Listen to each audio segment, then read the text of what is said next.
Hey guys, this is Hell Hades. This is a raid Shadow Legends video. Guys, we're bringing a bit more ultimate Deathknight content, and this one's an absolute banger. So watch it right the way through, and if you're new to the channel, please drop me a sub. There'll be more bangers like this every single day. So what's going on? This is going to be for people that are trying to push to ultimate kind of efficiency with their accounts. Yeah, people that want to farm endgame dungeons solo.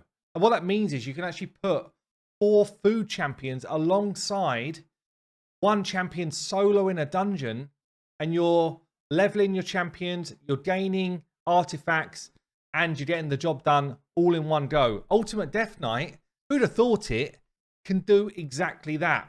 There's a few champions out there that do it better. Yeah, Bad Elkazar, Tomb Lord, Theodore now is absolutely insane for it. Yeah, there's a few out there that are already doing the job.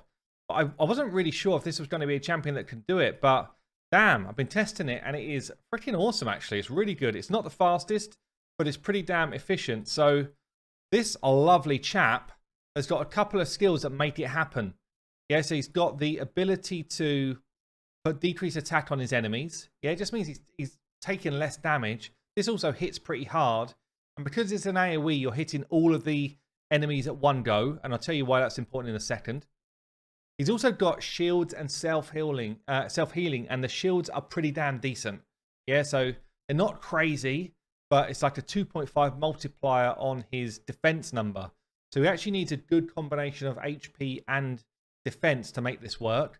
But the continuous heals, they actually do a ton of work. Like one continuous heal, it's just keeping him topped up really nicely. His passive doesn't really kick in for this, but this passive does. So as other people drop dead, he's gaining more health, more defense, more speed. More speed he's got, more times he's rotating through his abilities. And this is actually a pretty clutch passive for solo content. Now, I tried him in regen set, and he can do it, but he's incredibly slow. It's just kind of like go off, make a cup of tea, go out for a picnic. The job is still not done. But I noticed that he really wasn't dropping low at all. So I switched him into toxic gear. And this is a game changer. Yeah, so I've got a bit of speed, bit of toxic. I'll show you the kind of main stats here. HP here. I'm looking really for speed, resistance, and accuracy alongside defensive stats. We've got defense on the chest with some speed. Speed on the boots with a bit more defense and a bit of resistance. And then we've got speed, HP, defense, accuracy. Yeah, same sort of stats running through. I do have a resistance banner on him. And then I actually left a crit damage amulet on him, which is pointless now. I thought I was going to go higher crit rate. So this is actually a fairly weak amulet. Be much better if that was just straight defense or HP, honestly. And then a defense ring. And we've gone with masteries here. Just move me out the way a second. Got masteries here where I want War Master for damage. And then really most of the masteries are built around him gaining turn meter or rotating through his abilities as quick as possible. So Whirlwind of Death, as he kills people, he goes faster. We've got Wrath of the Slain. As our team die, he does more damage. We've got things like Spirit Haste, more speed when our team are dead. And then we've got things like Rapid Response and Arcane Celerity to throw more turn meter boosting as his buffs expire or debuffs on the enemy expire. And obviously with debuffs on the enemy, I've got a lot of poison going out there with that toxic gear. So you actually end up being pretty damn fast. If you want to speed it up and still do duo content, then actually Drex is really good alongside him as well. So Drex coming in as like a second person to speed up runs, but still have efficient farming. But here we go. He takes the lead spot. He's got defense in all battles on his aura.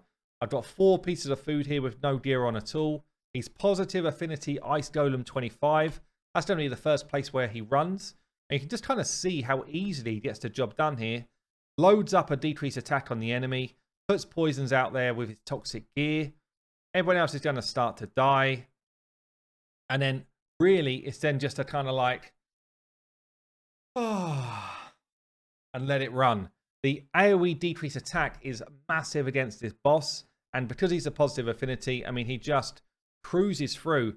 I honestly expected him to be dead or dying or under threat at some point. But he really isn't. He's just really like coasting. His shield seems to do a lot of protection. He puts those heals up as well. With the ability that I've put there in his masteries to extend the heals and the shields, it just means it's got a higher uptime, better uptime percentage. And then you're just relying here on these little poison ticks and his Wallmaster hits to do the damage. Mainly, though, the poison ticks, honestly. So when he does his AoE and it's on a really low cooldown, if you booked him out, you can just see he kind of works his way through the mobs so damn easy. And yeah, as I say, his health never drops. He's just literally like, what are you coming at me with? Is that the best you've got? Is that the best little tickle that you can do against me? It's not enough, my friends. And then as soon as he throws his shield out, he's like that. Basically, shield and heals back to full health, and away we go. So I'll show you it against the boss, because these waves are causing us no trouble whatsoever. So just quickly again to show you wave 2, we're at full health for the whole thing.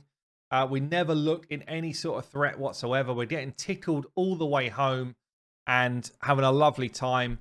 And we're just kind of like crucifying this wave. Again, just with the toxic gear. As I said earlier, if you've got Drex in this team with the burns out there as well, damn, it's fast. It's actually a really fast run for a, you know, like a solo or duo type content. On his own, he's pretty damn slow, but he is chilling all the way to the boss. Now, don't forget, we're on level 25. Yeah, so this boss hits. Yeah, he doesn't mess around, especially if his 2 adds are up when he's doing his big swing, retribution hit. He's going to be cracking you for a lot of damage. The resistance is important here. It means you're not going to get that decreased healing on. And the decreased healing is probably our biggest threat of staying alive. Decreased attack on the boss just generally means that you're going to take way weaker hits. And poison ticks don't actually proc that big retribution smack. So the poison hits are actually pretty damn clutch here. Even though they don't do as much damage as they do like pre-level 20 stuff, it's still a slow and steady death of this boss. And honestly, like, I didn't expect him to be as efficient as he is. Yeah, he's slow. Yes, he is. I'm not going to try and like pretend he's not. But if people have not got any of the crazy champions that do this, then all of a sudden you've got someone here who's doing it on Ice Golem. And I'll show you in a minute, basically doing the same thing on Dragon. So there we go. As I say, slow and steady, a 9-minute run, but full auto and easy 25. Like, to just get consistent killing of stage 25, not the easiest thing in the world to do. So pretty solid. Anyway, let's move on to Dragon and show you what he does there. Stage 25 is the neutral affinity here, so still not too bad. I mean, there's not too much to say other than more of the same. Yeah, he just chills all the way to the Dragon, and then basically the toxic set does the work against the Dragon. Like, he doesn't care. He doesn't care about any of these level 25 waves. I really thought he'd be taking more damage than this, but he just does not care at all about any of these hits coming in.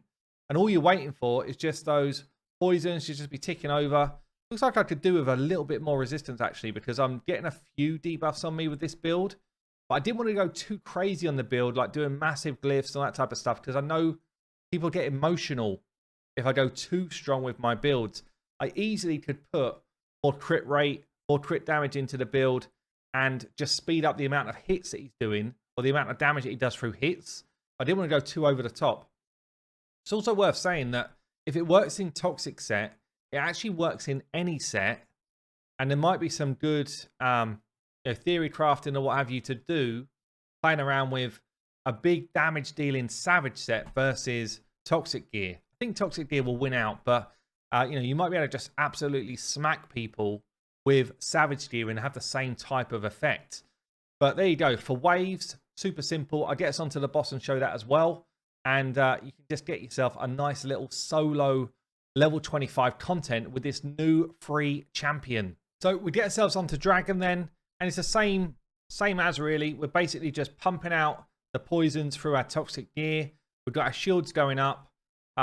We do take some scorch damage. We're not really getting enough poison out of it to deal with scorch, and obviously therefore we do take a stun. But he shakes it off and he's like, that, I'm back to full health. What have you got?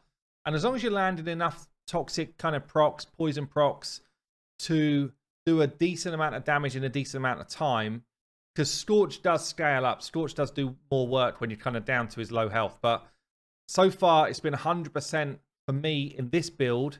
And that's what you're after, right? 100% against level 25 Dragon and level 25 Ice Golem.